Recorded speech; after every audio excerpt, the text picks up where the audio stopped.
Hello, everybody. Laura Eisenhower here. We are right on the cusp of a very, very powerful eclipse. And when we look at the eclipse energy, we have to look at the whole window of the eclipse starting July 2nd, which is tomorrow. The solar eclipse is happening, and that's going to be at 12:15 Pacific time. And then beyond that, midweek, around July 16th to 17th, we have a partial lunar eclipse. So basically, a Mercury retrograde is going to happen in the middle of all this. July 7th, Mercury goes into retrograde. And it's very important during this window that we're very, very careful with our words, because these sort of window periods between eclipses can really shape our reality. So the belief systems that we hold, the words that we choose to speak are going to be very, very impactful. The July 2nd solar eclipse at 12:15 p.m. Pacific time is going to be in the sign of Cancer, and Cancer is in the North Node right now. So when we look at the nodes, it's like a compass that points us in the direction of what is most important for our soul growth. So we're kind of dealing with this on a collective level because it has to do with something that we're all experiencing due to the transits. The impact of eclipses lasts for about 6 months. If I hadn't mentioned that already, I'm saying it again. So we really want to tune in and participate fully by taking the time and space for ourselves to ground, clear our minds, set our intentions, and release what doesn't serve us. So when we look at the Cancer energy, it relates to the emotional body, it relates to the waters. But before I get into the actual vibrational elements connected to all this, we need to know that the eclipses are like an acceleration of energy. It's like a portal that takes us into the soul matrix because we're dealing with the North and South node. So we've been in this sort of more personality matrix. This is kind of like the matrix we wake up in and are kind of like pushed to have to play human all the time. But many of us, most of us, are always seeking deeper experiences and more connection.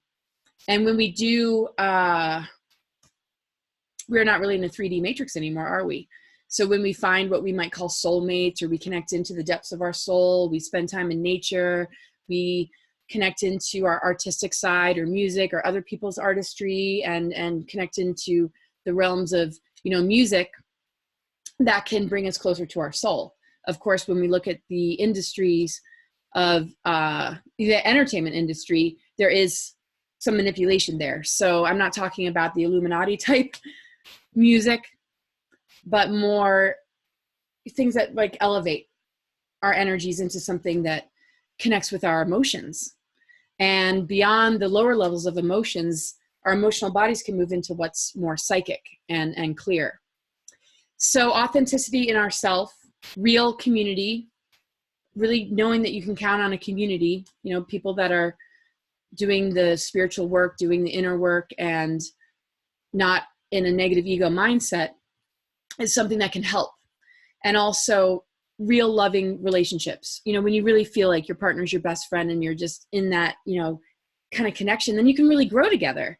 And this is what Ascension is all about. We're moving from the personality matrix of the lower chakras into the soul matrix. And it's very much connected to our 5th chakra. So we look at 5D. It's about, can we express words that are not connected to the mind control programs? Can we speak truth? Because that's a frequency that's going to help to awaken those around us, or help them to drop the program and really, be real with us. And so this is something that we can do and embody every moment that we're alive. So we all have this great purpose, and we're just in this great window to make sure that we're on board with what's available and not get distracted. Because during this time, not that I'm saying this is going to happen, we might notice some events take place in the news that are going to want to drop our energy and pull us away from all of it, and get our focus not connected to our inner work, but more connected to some maybe outer stories. So we just have to be careful. It doesn't mean ignore those outer stories, but just, watch what it might do to your, the way you're thinking and processing. So the real question also is, can we utilize this eclipse energy, and can we step into that zone of soul? Can we communicate to one another on that level With the Mercury retrograde, it's going to pull us into this space of like reviewing everything, you know, asking ourselves questions. Is this relationship that you're in, you know, is it healthy for you? Is it good for you? Is the job that you're in, is it really helping you to achieve your greater goals or your deeper calling? And we might find that a lot of change, you know, is being initiated. Are we ready for that? Can we listen to these messages and not fear what they are trying to show us? So as we go through this window and we start to move into the partial lunar eclipse of Capricorn mid-month, Capricorn rules work and career, but also there's that component of the darker aspects of Saturn, which I'll get into. But anyway, this is a powerful time because Cancer, Capricorn, which is the polarity of these eclipses and also the nodal axis of the north and south node, represent the mother father. We have been in imbalance in patriarchal control, and we are now moving into the north node of the mother, which is happening and being very illuminated with this eclipse, which will help to kind of wipe a lot of the old stuff connected to the wounds of the feminine and the artificial manipulations of our emotional bodies from the moon that hangs near the earth that many understand as artificial. We have to feel it though to heal it and connect in with the higher octaves of the lunar energy, which can come in from planets like Neptune and Uranus, because they connect us to a whole nother level of like intuition. And these are outer planets that very much shape us in the sense of not on a mind control level, but on a level that helps us to awaken and go through the initiations we need to go through to really be in our truth and have the capacity to ascend through DNA upgrades and the awakening of our dormant galactic chakras.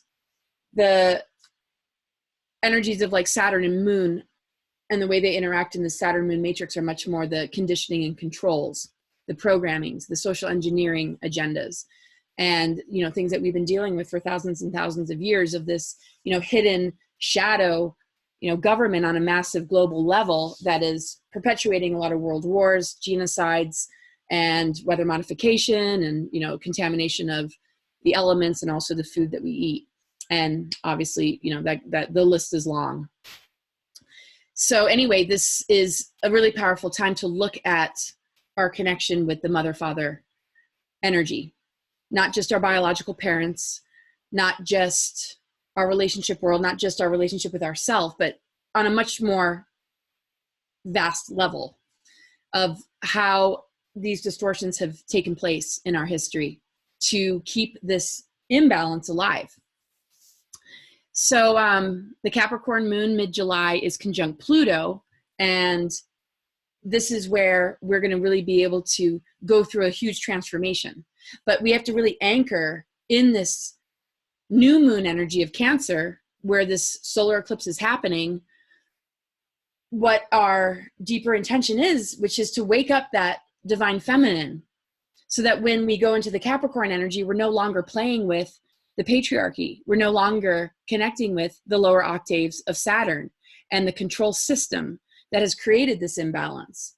So if we really, really get in touch with our emotions, with the earth, and with the artificial elements of this that keep us in maybe a subpersonality of expressing an inauthentic feminine expression, which applies to both men and women, by the time the partial lunar eclipse happens July 16th and 17th, we'll be very well equipped to transform and alchemize this lower level Saturn energy, and it'll be more about stepping into our own self-mastery. So we should focus on clearing the damage the patriarchal agenda has done to us. It has impacted both the masculine and feminine, and it is more the control system that has limited our DNA as well. It is the net we exist under. It's the false matrix that generates artificial timelines until we take it upon ourselves to go beyond it all. So I've talked about the Saturn moon matrix a lot, and it's very connected to the frequency fences and seals that are put in our DNA and this sort of quarantine and this net that's been put around us, where we buy into the programmings and then we are a part of co-creating and generating this false system because we're hooked into it on an ego level. So we got to check our egos and our attachments as well. Gosh, so we can really reset during this time and truly embody the divine template of the masculine and feminine in harmony. But to do so, we have to kind of feel into the pain a little bit, and the distortions and the traumas and the wounds of our dark history, the theft of sacred union in our hearts, and the programmings that have created false gender expression that is not aligned with the soul, monad, or universal mind-heart matrices. And it's not about it should look like this or it should look like that. It's basically asking ourselves, have we bought into something that is not true to who we are? It has nothing to do with having to fit into a particular type or model, and that anything else must be distorted or wrong. It has to do with you checking yourself and asking yourself, are you really living authentically? And sometimes we think we are, but the best gauge is our physical body. Do we have physical symptoms? Are we allowing too much foreign energy into our space? Or are we connecting into a belief system that our soul is not in harmony with, which creates physical ailments, which is the root of disease? It's the matrix that creates disease, not spirit, not the true organic nature of this earth and planetary consciousness, which is taking us into ascension.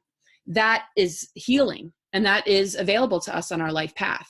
So we get to make choices in every moment, which timeline we're going to connect into.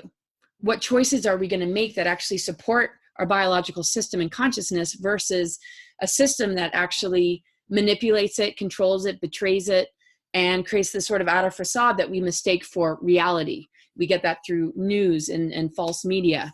But of course, there's a lot of, really good news sources as well. So for this solar eclipse on the 2nd of July, 12:15 Pacific time, connecting into the earth will be very, very powerful. You might want to meditate outside, go for a walk, be surrounded by beautiful, plants and trees and water, or, enjoy grounding and anchoring in the sanctuary of your own home. It's really just, taking the time before this hits to set a wonderful space for yourself, whatever your intuition is guiding you to do.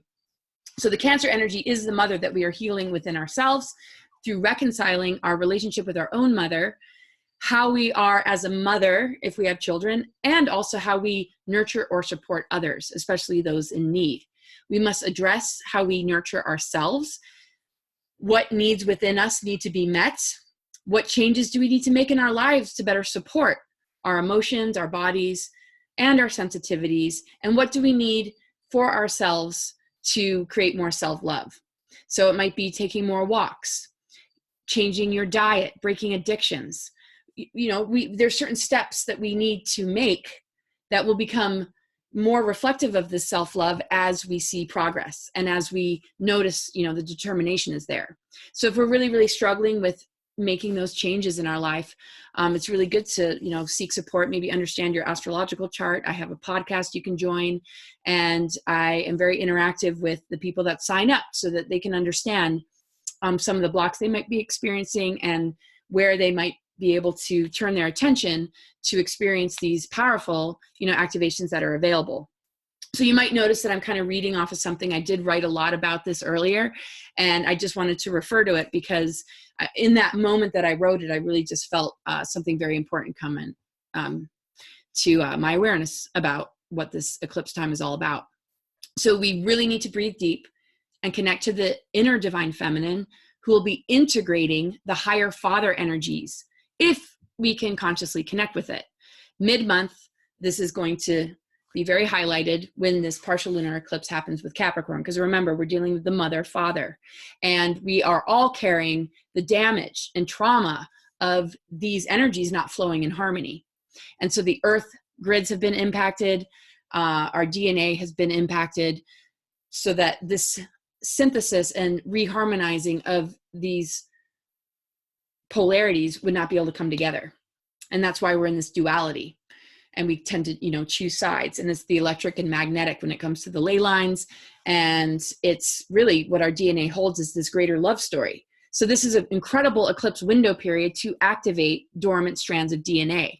And if we hold that intention in our heart, it's going to be very, very easy to flow with that incredible power that's available, this divine power, the power of the planetary consciousness. And, noticing the synchronicities that show up to ensure that this happens.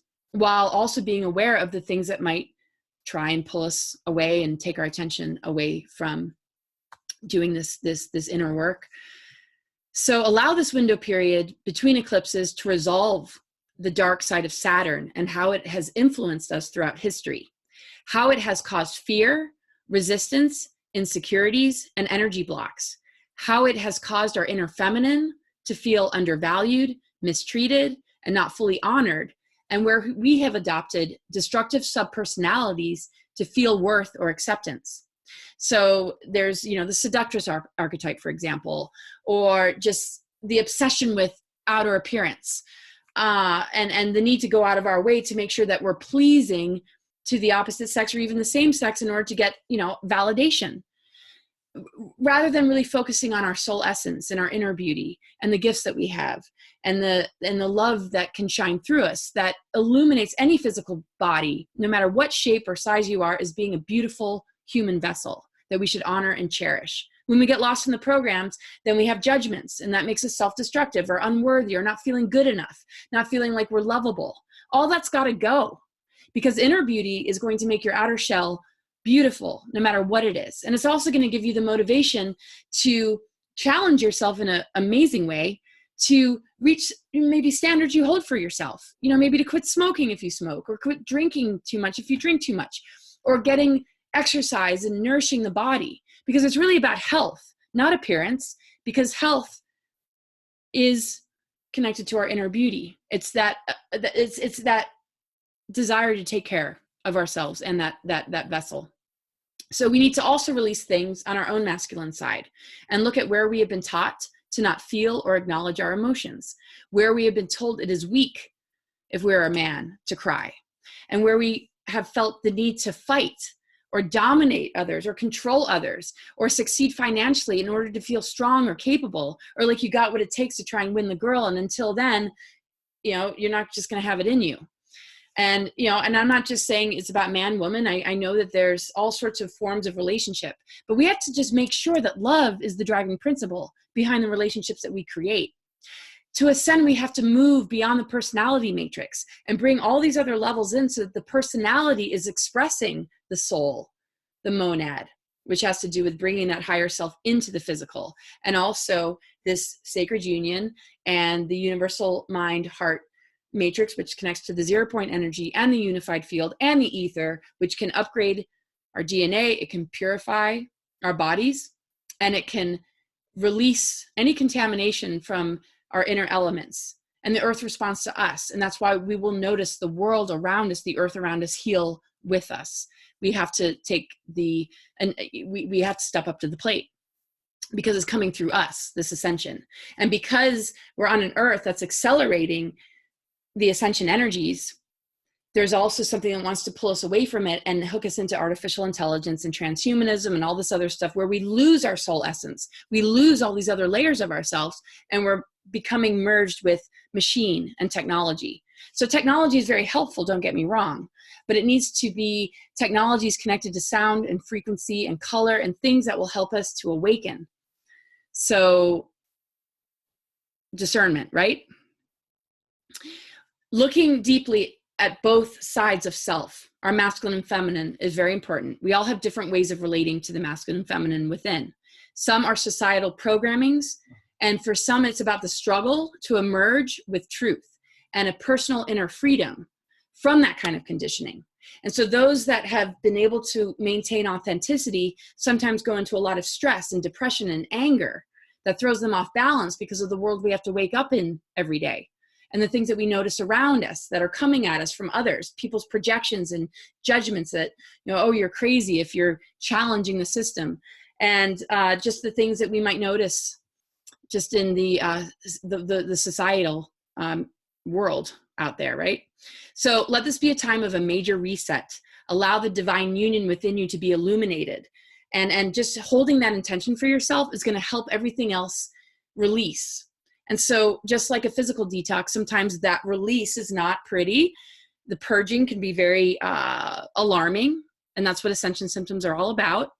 So, you know, really breathe through it. I have a private Facebook group called Cosmic Gaia, and I almost see it as an ascension symptom support group in a lot of ways, where we can just share like what we're going through and just feel other people's wisdom and perspective and support and love and compassion. And everybody that participates there is really all about that. So a lot of people are feeling permission to be very transparent. And if you look on my website, cosmicgaia.org, you will see ways to, you know, do session work with me one-on-one. And there's discounts that come with being a subscriber, and call-in radio shows where each week you can call in with some questions.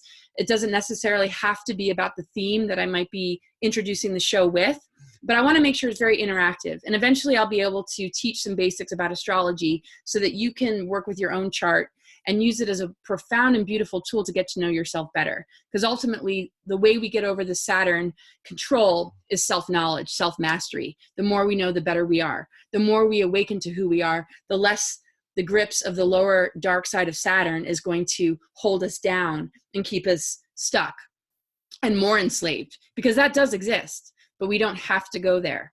And so really, really utilize this time, this window period, July 2nd to July 16th and 17th, Cancer, new moon, north node, solar eclipse, full moon, Capricorn, south node, partial lunar, with this incredible Pluto energy that is just waiting for us to do the alchemy and drop our relationship with the false king of tyranny archetype, the control agendas coming from multidimensional places, not just what we see on the world stage. There's many influences that operate behind it all, that manipulate planetary consciousness in order to keep us stuck. So I'm just feeling thrilled and excited. And, you know, this is a moment-to-moment thing, doing the energy work, doing the inner work, doing the shadow work, working on your partnerships and relationships, your relationship with yourself, ultimately number one, so that you know if somebody's healthy for you, and not giving your power away just to feel like you're loved and accepted. We have to be brave and give ourselves love and alignment with source and spirit energy, and just be able to give ourselves that space to truly connect and feel the nurturing energies of the mother that's now back on the planet, anchored into the earth core. That's what this ascension window is all about. The timeline's shifted. What's available to us now is huge compared to where we've been. We've been in 26,000 years cycle of dark history. So allow yourself to really connect in, find your truth, and then everything that doesn't align with that can begin to fall away. It doesn't have to be traumatic either, but it's time to reflect an outer reality that's a match for your inner beauty, divinity, and genuine self. The programmings are ready to go. So I hope this is helpful, and have a beautiful eclipse window. And if you subscribe, I look forward to getting to know you. And everybody, you know, take care and much love. Okay, bye-bye.